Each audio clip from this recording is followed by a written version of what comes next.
Anong hero nga ba ang mas malakas sa Mobile Legends? Mga lalaki ba? Or mga babaeng heroes? Sa video na to, pinaglaban namin ang mga lalaking heroes at mga babaeng heroes. Pero para maging maganda ang laban, ang gagamit ng babae at lalaking heroes ay parehas amateur team.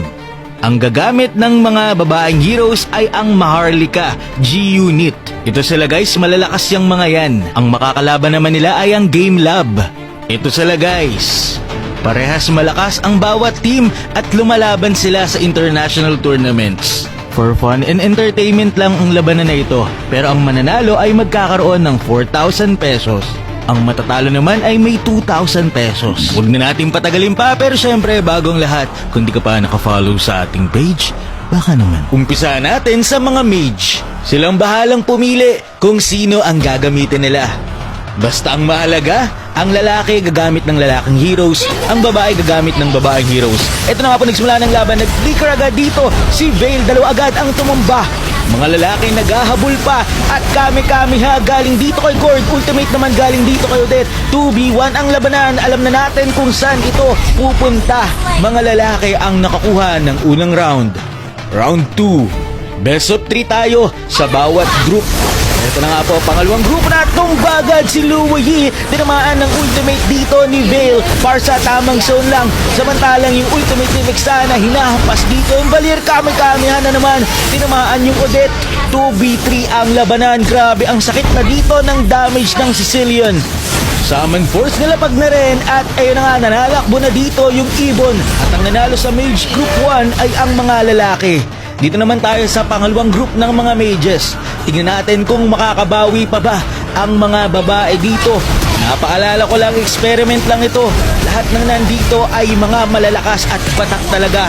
Pero si Eve ay tutumba, napakasakit nitong alien na tong nasa Gedli. Hinahabol pa dito si Lunox. Pero mukhang wala nang tatakbuhan dito yung Lunox. Kaya naman, mga lalaki ang nakakuha ng unang round. Round 2 sa ating Mage Group 2. Let's go! Napakahirap nga naman. Kapag meron kayong paramis ng kalaban, ay na nga po nang huling siya dito. Pero nakalayo pa dito si Lunox. Chango, napakaganda ng ultimate dito. Napatumba dito si Paramis. It is 2v3. Pero mahirap kalaban etong si Sask.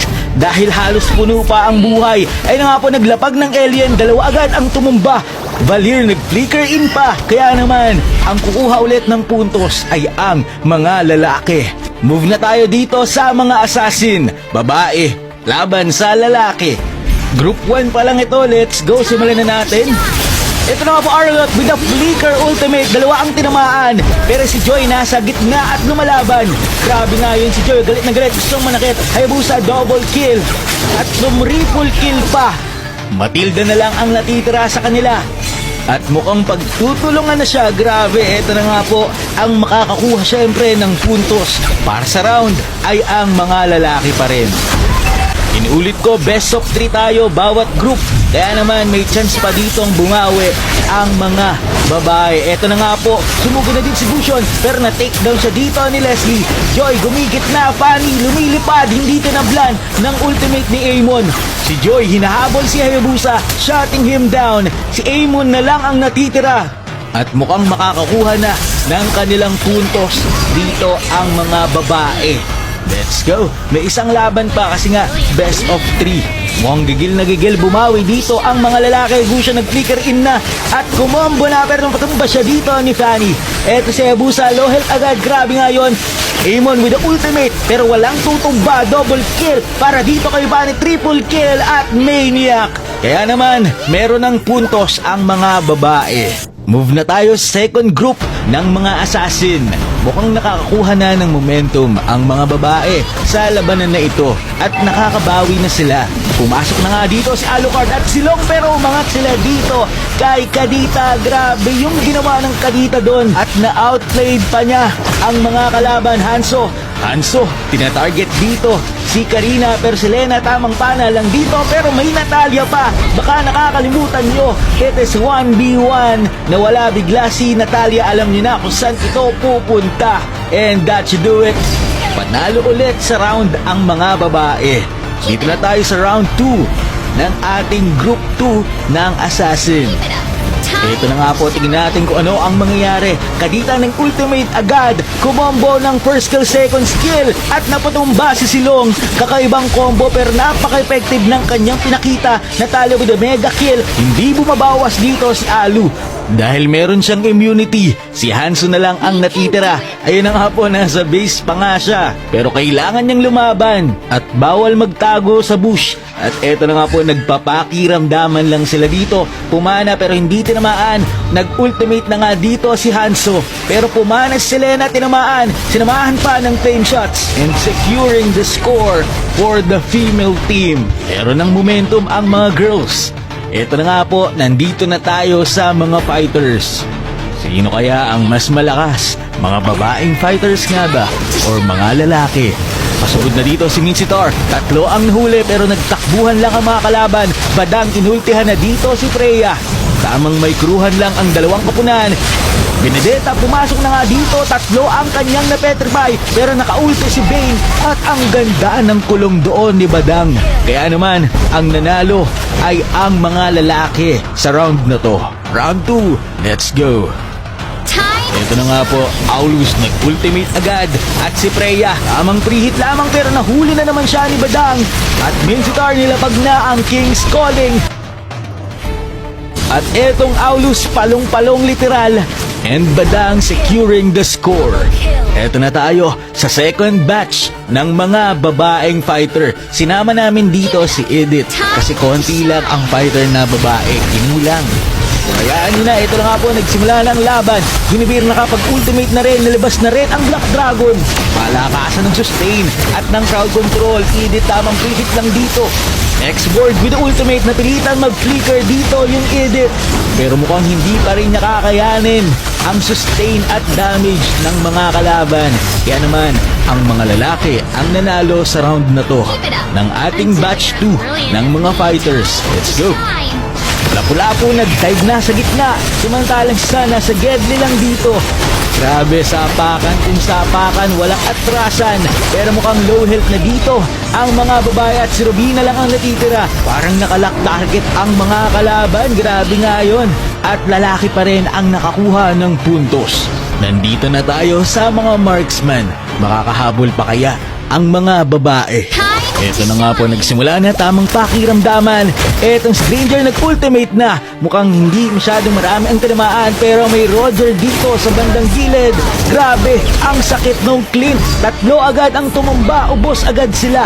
Kaya naman, ang nanalo ay ang mga lalaki ulit. Round 2 ng ating batch 1 ng marksman. Let's go!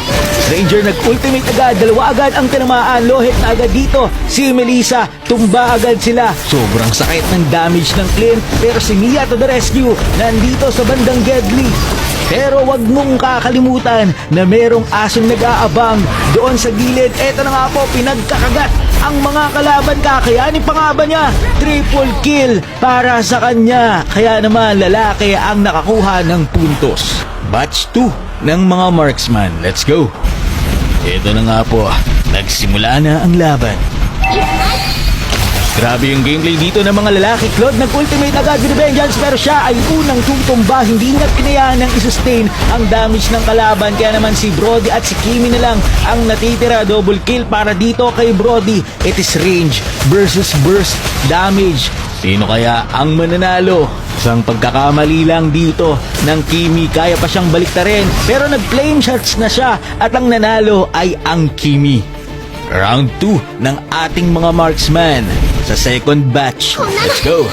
Ayun na nga, sobrang bilis pumasok ng Claude. Siya ay na-frozen dito sa bandang gitna at sa paghahabol nila dito, mukhang sila pa ang mauubos. Huwag kang maghabol, masasaktan ka lang. Kaya ang nakakuha ng puntos ay ang mga babae. Kapag nanalo sa match na ito ang mga lalaki, panalo na sila. Ito na nga po, nagsimula ng laban. Masha, atapang atao, hindi atakbo. Pero dito si Mino, nag-ultimate na. Talon ang mga tao, sabay sinundan ng Glorious Pathway. Grabe yung combo, the connection is real. Nag-ultimate na dito si Lita. Pero mukhang hindi nila mabibigay ang damage na kailangan nila para mapatumba ang tatlong makukunat na kalaban na ito. Pero kahit tag sila, tignan nyo yung ginagawa ng mga lalaki. Isa lang ang tinatarget nila para ma-takedown nila agad ang hero. At ayun na nga po, si Masha nakapag-heal na ng buhay pero mukhang hindi pa rin sasapat ito para talunin ang tatlong nagkukunatan na hero. At mukhang si Carmilla na lang ang matitira, kakayanin pa kaya niyang manalo laban dito sa tatlo. Nag-ultimate na nga siya dito, napatumba niya yung Hylos pero inipit siya dito ng Akai. Pinutol ko na ang sobrang habang labanan dahil hindi nila ma-takedown etong si Carmilla. Pero ayun na nga, mga lalaki ang nanalo sa round. Dito na tayo, round 2, makakabawi pa kaya ang Maharlika Esports or ang Game Lab na ang magwawagi sa ating show match. Ito na nga po, kita nyo naman, yung Masha napakagaling, sinolo kill niya dito yung Minotaur. Kaya naman, Hylos to the rescue.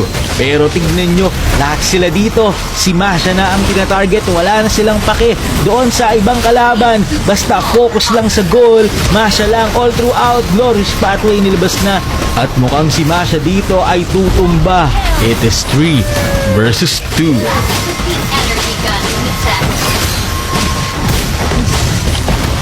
Lolita nag-ultimate at with a combo ng Carmilla, tutumba si Hylos. 2v2 na lang ang labanan. Sobrang tagal ng laban na to guys. Kwentuhan ko na lang kayo kung ano nangyari. So yun na nga ang ending, na patumba nila si Lolita at pinakalas nilang napatumba ay si Carmilla. Kaya naman, ang nanalo sa ating experiment na to ay ang mga lalaki or ang Game Lab. Inuulit ko, experiment lang ito. Kayo nang bahalang humusga. Ano nga bang hero ang mas malakas? Babae or lalaki? Maraming salamat sa panonood, and to God be the glory.